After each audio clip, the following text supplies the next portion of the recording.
बिहार के एक बार फिर से देश के नंबर 1 पहुंचा हुए। जब ये कहते हैं बिहारी, इसके पीछे इनकी क्या थिंकिंग है? ये गाली है नीचे दिखाने के लिए। टीचर्स की जो क्वालिटी है वो बद से बदतर हो चुकी है। बिहार को बनाया नहीं जा रहा है। सिस्टमेटिक अटैक हुआ है बिहार के छात्रों पे। जाति के नाम पे फिजिकल वायलेंस हो रहा है। बिहार को एक लेबर सरप्लस स्टेट बना दिया गया है जहां से चीप रेट में आपको मजदूर मिलते रहेंगे। सामाजिक बंटवारा और जातिवाद हो रहा है सर। और वही बात वोट चोरी में हो रहा है, प्राइवेटाइजेशन ऑफ एजुकेशन। सर आपका नेट जेआरएफ नहीं है फिर भी आपका एडमिशन हो जाएगा, क्यों? क्योंकि आप आरएसएस में हो। सावरकर को वीर बता रहे हैं कि फ्रीडम फाइटर थे। पेपर बिहार में लीक हो जा रहा था। जब अपने हक की आवाज उठा रहे हैं तो लाठियां खाने को मिलता है। मेरा भाई आईआईटी दिल्ली में पीएचडी कर रहा है, उसके किसी दोस्तों को पता चल गया, एक दोस्ती तोड़ दिया सर। क्यों? क्योंकि तुम आईआईटी कैसे पहुंच गए, तुम छोटे जात के हो। ये रियलिटी है सर। HIV एड्स बहुत ज़्यादा बिहार में प्रेवलेंट है, जिसकी रिपोर्ट्स तक बनाना गवर्नमेंट इम्पोर्टेंट नहीं समझती है।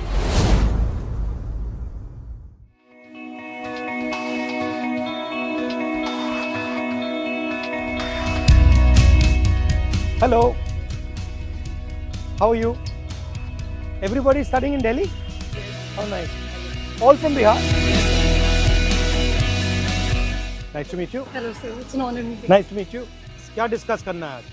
बिहार एक समय में पटना यूनिवर्सिटी, वहाँ का मिथिला यूनिवर्सिटी एक समय ऐसा हुआ करता कि उसको ईस्ट का ऑक्सफोर्ड कहा जाता था। आज समय उसकी इतनी हालत खराब है कि वहाँ पे सब छोड़ के दिल्ली में आके पढ़ाई कर रहे हैं। दूसरा कोई नया यूनिवर्सिटी नहीं बनने, इसका कारण क्या है? बेसिकली सरकार है। तो हम यही चाहते हैं कि क्या महाकर्म सरकार आने के बाद बिहार का क्या पटना यूनिवर्सिटी फिर से वो ऑक्सफोर्ड बनेगा ईस्ट का, ताकि हम जैसे छात्रों को बिहार से इतने दूर आके ना पढ़ना पड़े। हम लोग यहाँ पे तो बहुत बुरी कंडीशन में रहते हैं। 15,000 20,000 हमको रेंट देना पड़ता है। कोई रेंट कंट्रोल एक्ट नहीं है हम लोगों के लिए। पापा क्या करते हैं आपके? मेरे फादर नहीं है, मेरे ब्रदर अब फैक्ट्री में वर्कर हैं गुजरात में। मजबूरी में यहाँ पढ़ने आ रहे हैं। हमारे माता पिता ने पैसा नहीं पढ़ा देगा, पर हम वो जानते हैं कि बिहार में पढ़ के हमारे को भविष्य नहीं है। आप में से कितने लोग सोचते हैं जो आप दिल्ली में आए हो, आपकी चॉइस थी दिल्ली में आना या आप एक प्रकार से फोर्स हुए दिल्ली में आना? फोर्स्ड ही है सर। ठीक है, तो एक तो सबसे पहली वजह ये है कि वहाँ पर स्कूल्स की जो व्यवस्था है बहुत ख़राब है, बहुत बुरी हालत है।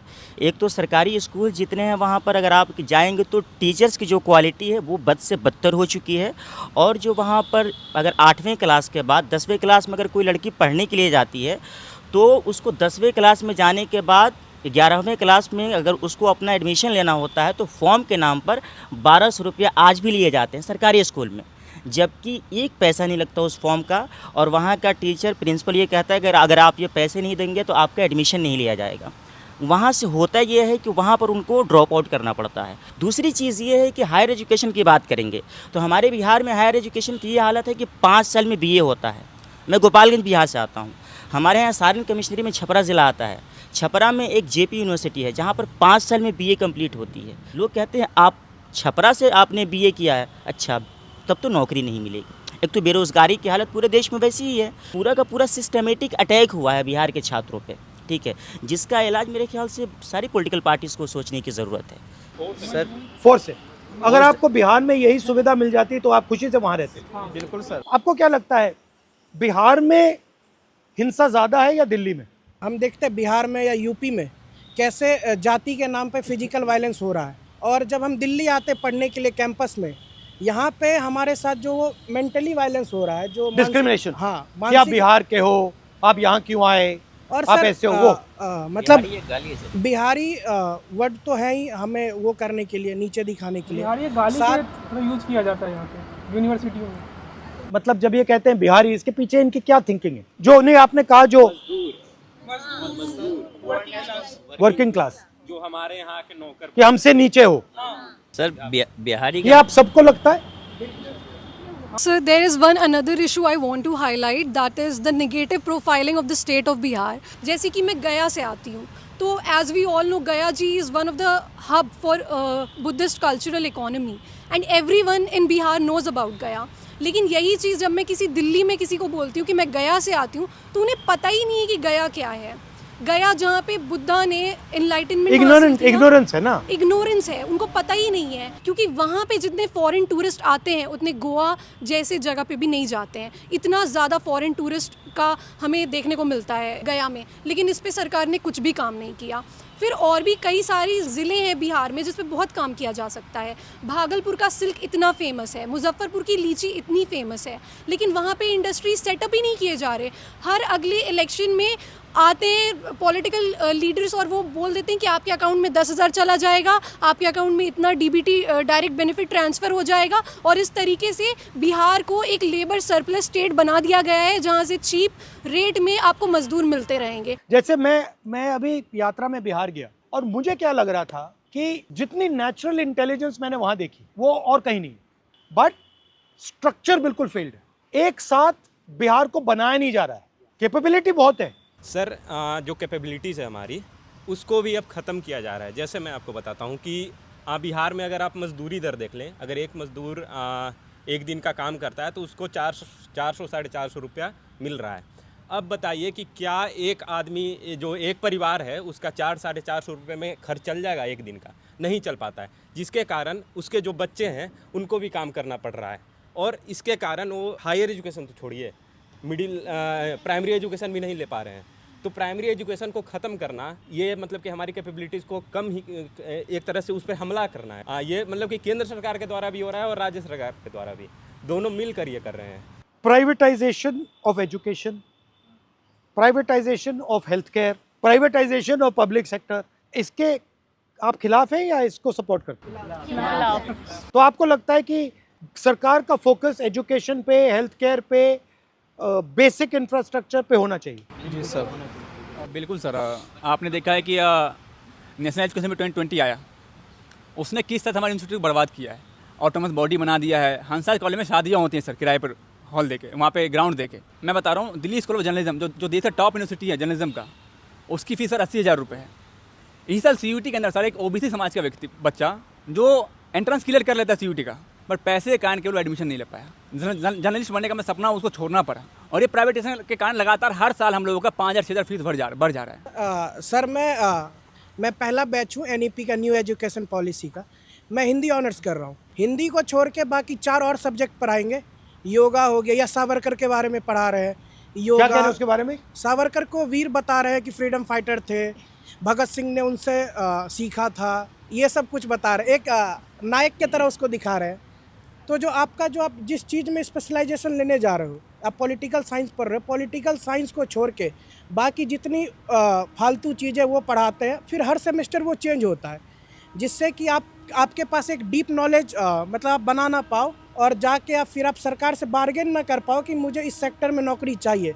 कि नॉलेज को डिस्ट्रॉय किया जा रहा है, बट इसलिए डिस्ट्रॉय किया जा रहा है कि आप अपना हक ना मानो, बिल्कुल ना मांगो। और ये जो डिस्क्रिमिनेशन है, ये होता कैसे करते? मतलब एक तो आपको सीधा कह दिया कि यार बिहारी हो, बट और सोफिस्टिकेटेड तरीके से भी होता है कि आपको मतलब जगह नहीं मिल रही है, जॉब नहीं मिल रहा है, इंटरव्यू में। सर मेरा भाई IIT दिल्ली में PhD कर रहा है, उसके किसी दोस्तों को पता चल गया कि वो PhD में IIT दिल्ली पहुंच गया, उससे दोस्ती तोड़ दिया सर, ना बात करना ना कुछ।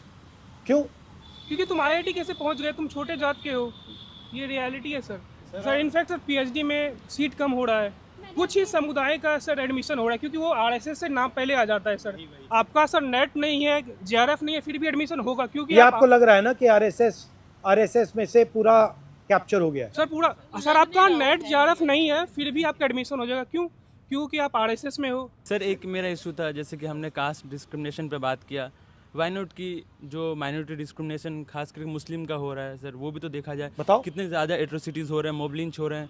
अब बिहार में आप देखिए, जब से NDA की अभी सरकार थी ही, अब फिर से आई है, तो इसमें सर हमेशा मॉब लिंच होते जा रहा है। इवन आप पूरे कंट्री में देख सकते हैं सर, कितनी ज़्यादा मॉब लिंच हो रही है। हमेशा डर रहता है कि कब हम पे क्या हो जाए, कब बाहर हम निकल रहे हैं। ट्रेन में भी जाते हैं सर, डर लगता है कि अगर कोई किसी को पता चले कि मुस्लिम है तो क्या हो जाएगा। हम एज ए स्टूडेंट जो दिक्कतें हमें हो रही है सर, ये हम बता नहीं सकते। बिहारी और दूसरा सबसे बड़ा मुस्लिम। मुझे लगता है बिहार की प्रॉब्लम जो है उनकी इंटरनल प्रॉब्लम है, असमानता जो सबसे बड़ी प्रॉब्लम है, जो जाति व्यवस्था है, और उस पर तो ही बात नहीं करना चाहता। मैं आपसे सहमत हूँ, वो तो बिल्कुल सही कह रही है, बट करें क्या? बेसिकली उन्हें ऐसा सिस्टम अपनाना पड़ेगा कि जो समानता इस्टेब्लिश हो सकती है, और जो भी चीज़ें मिल रही है वो सब तक मिले, क्योंकि आप उन्हें इजीली दूर नहीं कर सकते जाति व्यवस्था। तो अगर तो ऊंची जाति वाला शोषण कर रहा है ना, तो नीची जाति वाला वो शोषण सह रहा है। वो मान रहा है कि मैं इससे कमजोर हूँ और मेरा तो काम ही यही है, थी इनके साथ मतलब थी इनके घर पे सफाई करना या फिर इनसे दबते रहना, मेरा काम ये है। तो आप दोनों के दिमाग में बैठा हुआ है, ये दोनों की प्रॉब्लम जो सॉल्व कर सकता है वो एक अच्छा शिक्षक कर सकता है। बिहारी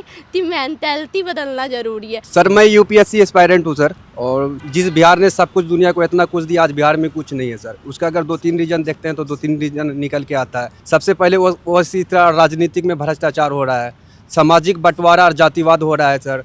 उसके बाद शिक्षा की बदहाली हो रही है, उसके बाद ढांचागत विकास की कमी है। तो शिक्षा की बदहाली ऐसा है कि सर हम यूपीएससी का तैयारी कर रहे हैं, पेपर बिहार में लीक हो जा रहा था। जब अपने हक की आवाज़ उठा रहे हैं तो लाठियाँ खाने को मिलता है। तो इस तरह से हम लोग यहाँ पे 15,000 20,000 रुपये खर्चा कर रहे हैं। उसके बाद परचेसिंग पावर नहीं है उतना कि आप कोचिंग संस्थान ले सकते हैं। एजुकेशन में सर हाईएस्ट जीएसटी है sir, second highest GST 18% GST है। अगर 18% जीएसटी और इनकम टैक्स हटा दिया जाए तो 90 रुपये में लोग कर लेंगे। हर घर में शिक्षा जला देंगे।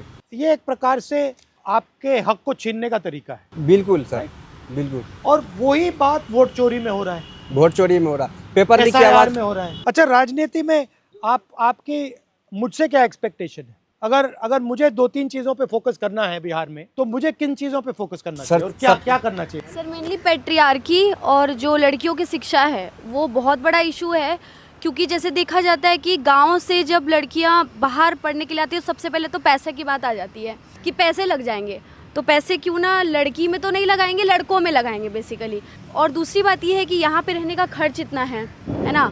हॉस्टल हमारे कॉलेज में नहीं है, हॉस्टल है 5 रूम है जिसमें एक रूम में 5 लड़कियाँ रहती हैं।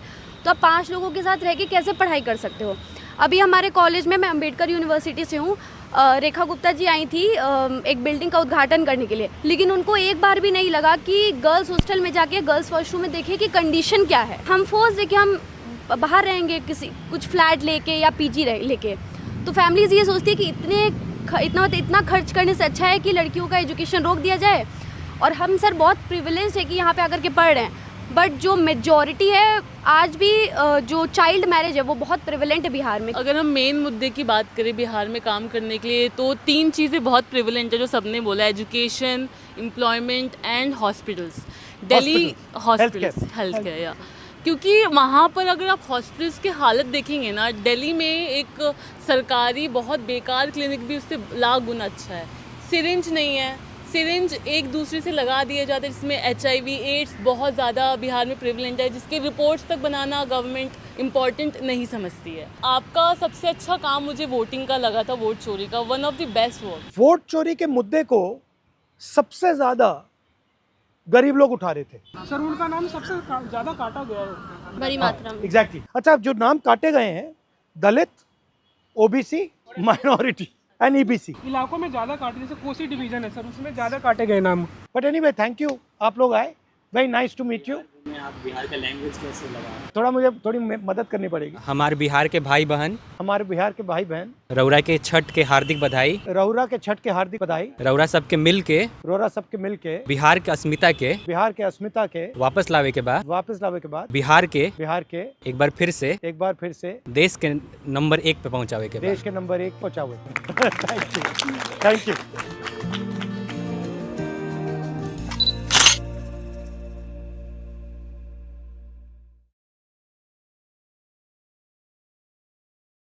खुल गया प्राइवेट मल्टी फैसिलिटीज हॉस्पिटल ममता नर्सिंग होम।